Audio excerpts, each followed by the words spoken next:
Баршаңызға қайырлы күн. Бүгін сіздерге осылай нәзік, дәмді болып шығатын жұп-жұмсақ бауырсақтың рецептісімен бөлісемін. Кез келген қонақтарыңызға немесе мерекеге осы рецептпен жасасаңыздар болады. Дәмді болып шығады. Ыдысымызға жылы суымызды құямыз. Және жылы сүт қосамыз. Шай қасықпен ас тұзын қосамыз. Және қант қосамыз. 1 шай қасық дрожж қосамыз. Және 4 ас қасық сұйық май қосамыз. 1 дана жұмыртқа қажет. Венчикпен мұқият араластырамыз.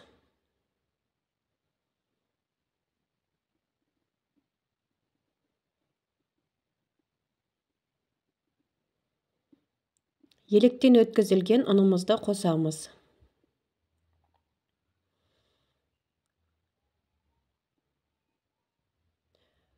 Осындай кіші 4 кесемен ұн қосамыз алғашында.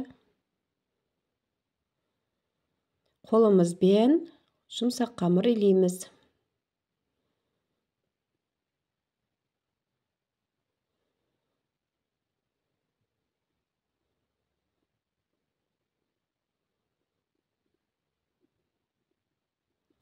Менің арнама тіркеліп қоюды ұмытпаңыздар. Сіздер үшін басқа да пайдалы рецепттер бар.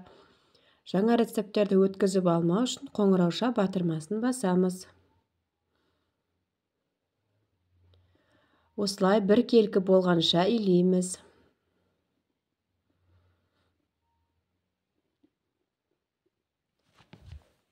Ыдысымызды майлап, шет-шетіне жағамыз.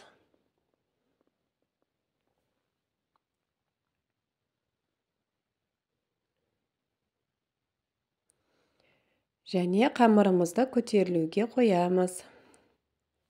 Бізде осындай бір тегіс жып-жылтыр тестамыз шығады.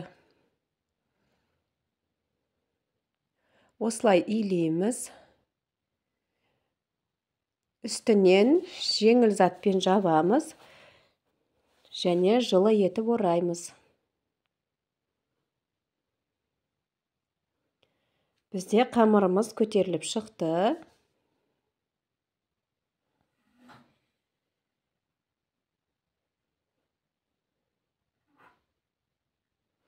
Ұнымызды сеуіп, қамырымызды түсіреміз.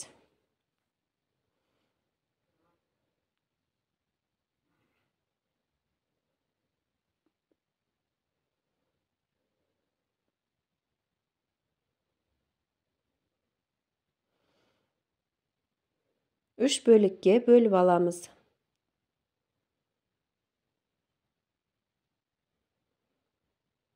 Және осылай домалақтаймыз.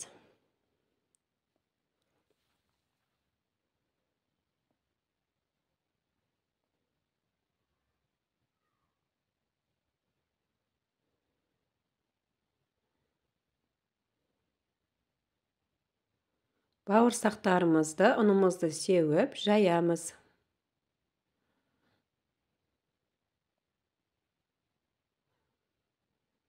Бізге қатты қалың емес, жұқа емес, орташа етіп жаямыз.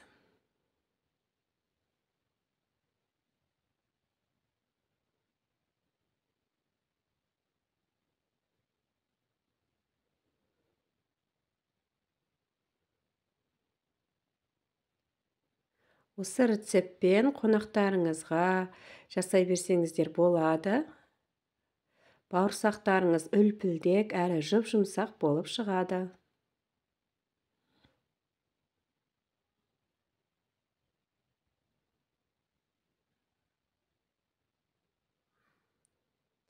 Ұнымызды сеуіп, кез келген домалақ затпен кесіп аламыз.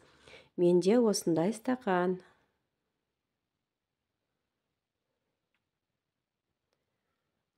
Осындай өлшемде болады. Қалған қамырымызды жинақтап, екінші бөлікке жаямыз. Үлкендерінен соң жайып аламыз оны да.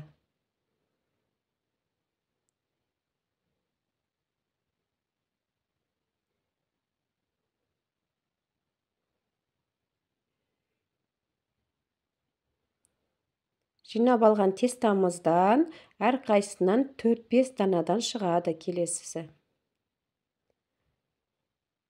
Екінші тестамызды жайып жатырмыз.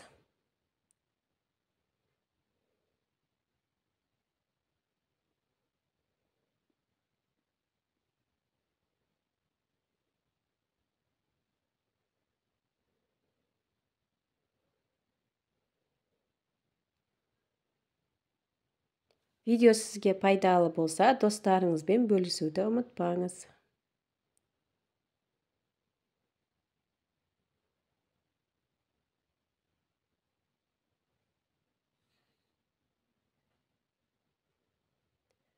Асты жабыспайтын осындай затпен тізіп қоямыз және майымызды қыздырамыз. Орташа отта пісіреміз. Алғашқы бауырсақтарымызды салып жатырмыз.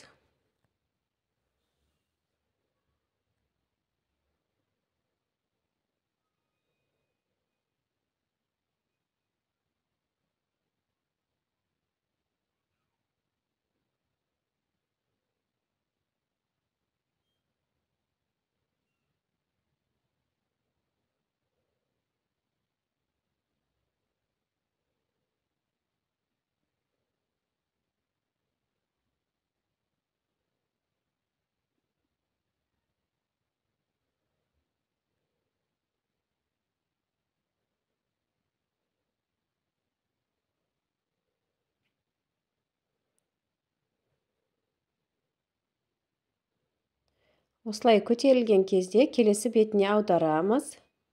Бір бетін толықтай пісірмейміз. Осылай аударып отырып пісіреміз.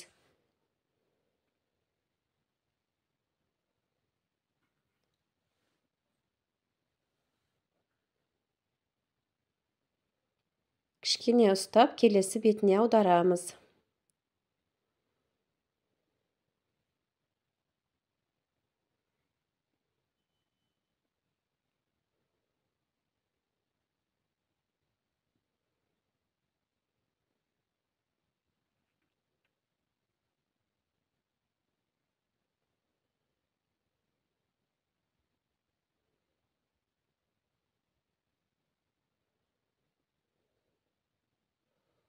Келесі бетіне аударамыз.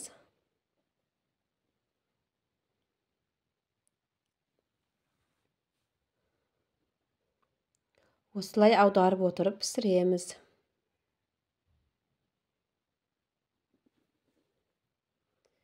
Бізде дәмді бауырсақтарымыз пісіп жатыр.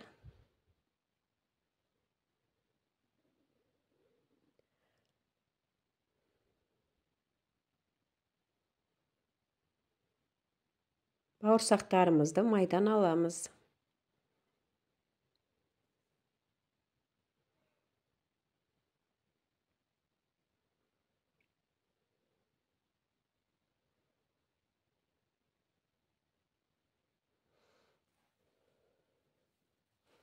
Келесі бауырсақтарымызды пісіреміз.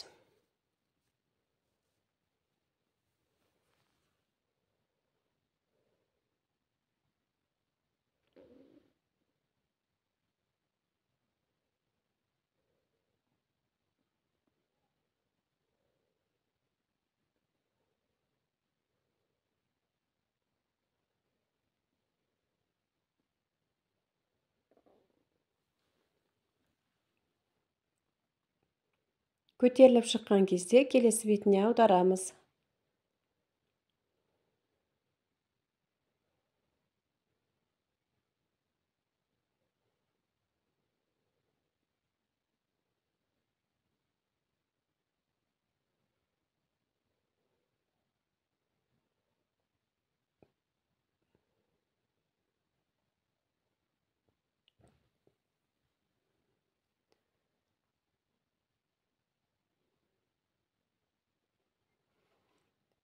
Осылай қызарған кезде отымыздан аламыз.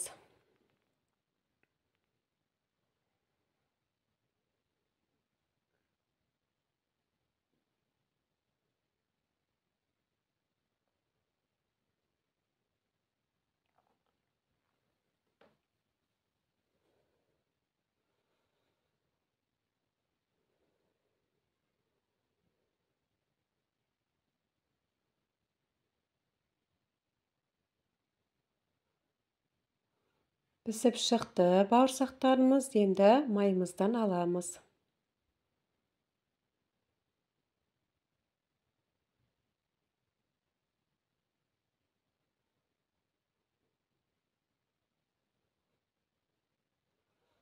Бізде осындай әдемі жұп-жұмсақ ас болсын, жасап көріңіздер.